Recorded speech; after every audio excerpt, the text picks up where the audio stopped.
काही वेळा असं म्हटलं जातं की राजकारणामध्ये ना नशिबाची साथ लागते, पण त्याच्या जोडीला ना योग्य निर्णय सुद्धा घेत असेल तर योग्य निर्णय जर घेतला तर सगळ्यांना राजकारणात यश मिळतं असं नाही.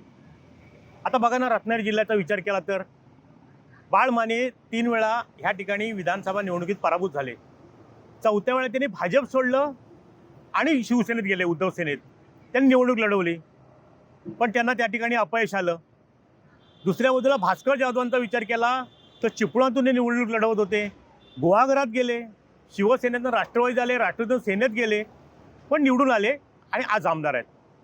पण राजन साळवींचा निर्णय चुकला म्हणायचा का?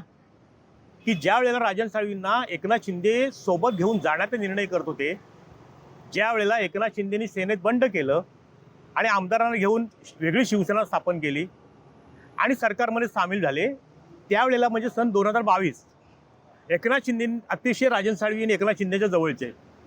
खरं तर त्यावेळेला पहिल्या काही 10 क्रमांकामध्ये राजन साळवींचं नाव होतं. पण राजन साळवींना त्यावेळेला एकनाथ शिंदे सोबत घेत होते, विनवणी केली होती, पण त्यावेळेला राजन साळवींनी निष्ठा दाखवत निर्णय घेतला नाही. तो निर्णय चुकला असं आता म्हणावं लागेल ना. आणि ह्याची दस्तूरकृत पुष्टी दिले लांजा राजापूरचे आमदार भैया सामंत यांनी. 4 दिवसापूर्वी राजापूरच्या वतीने राजन साळवींचं त्या सत्काराचं आयोजन केलं होतं. त्यावेळेला आमदार भैया सामंतांचं एक वाक्य महत्त्वाचं होतं की सामंत बंधू योग्य वेळी योग्य निर्णय घेतात. त्यांनी असं सांगितलं की राजन साळवींना मीच त्यांना किंवा त्यांच्या मोठ्या बंधूंना मी आग्रह करत होतो, माझी विधानसभा निवडणूक लढवण्याची इच्छा नव्हती. मी राजन साळवींना सांगत होतो, तुम्ही शिंदेसोबत या, म्हणजे शिवसेनेत या, लांजा राजापूरमधल्या आमदारकीचे ते विधानसभा लढवा, आपण निवडून आणू. मला खासदारकीवर अतिशय स्वारस्य होतं. म्हणजे भैया सामंतांच्या मनात सुद्धा राजन साळवी यांना आमदार करायचं होतं. पण राजन साळवींची त्यावेळची भूमिका म्हणजे त्यांचा तो निर्णय चुकला. तो चुकला, इतका चुकला की त्या निर्णयामुळे लांजा राजापूरला खासदारकीला इच्छुक असलेल्या भैया सामंतांना विधानसभा लढवावी लागली. त्याच्यात ते यशस्वी झाले.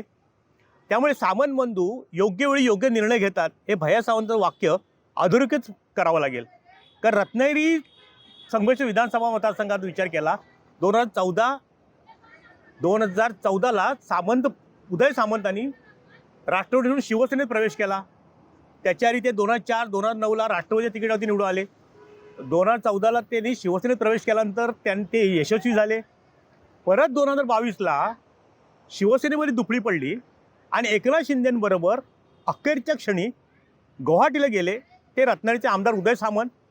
आणि आज त्यावेळेला गेल्यानंतर ते त्या सरकारमध्ये मंत्री होते. पुन्हा महायुती सरकार आलं, एकनाथ शिंदेची शिवसेना सत्तेत सामील झाली आणि उदय सामंत आता उद्योगमंत्री आहेत. तर लांजा राजापूरला भैया सामंत हे आमदार आहेत.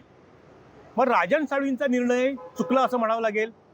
वास्तविक त्यांना त्यावेळेला तो निर्णय घ्यायला हवा होता, परंतु मातोश्रीवरती असली निष्ठा म्हणा किंवा आगामी विधानसभा निवडणुकीत महाविकास आघाडीचं सरकार येईल असा दृढ निश्चय किंवा अतिशय मनोमन त्यांना वाटत होतं. म्हणूनही त्यांनी शिवसेना सोडली नाही. इतकंच नव्हे तर शिवसेनेतल्या अंतर्गत बंडाळीला सुद्धा त्यांना त्रास होत होता, पण तरीही त्यांना वाटत होतं की महाविकास आघाडी सरकार येईल. पण त्यामुळे राजन साळवींनी तो निर्णय घेतला नाही. त्यामुळे त्या निर्णय चुकल्यामुळे आज राजन साळवींना त्याचा पश्चाताप करायची वेळ येत असेलच किंवा तो योगायोग नव्हता असं म्हणावं लागेल. पण आता सरतेशेवटी पुन्हा त्यांना उपमुख्यमंत्री एकनाथ शिंदे नेतृत्वाखाली काम करण्यासाठी निर्णय घ्यावा लागला. म्हणजे राजकारणामध्ये एखादा जर निर्णय चुकला तर माणूस राजकारणात किती बॅकफुटवर जातो ना, ह्याचं ज्वलंत उदाहरण म्हणा किंवा डोळ्यासमोर उदाहरण म्हणजे राजन साळवी. पण सामंत बंधू फार हुशार, योग्य वेळी योग्य निर्णय घेतात.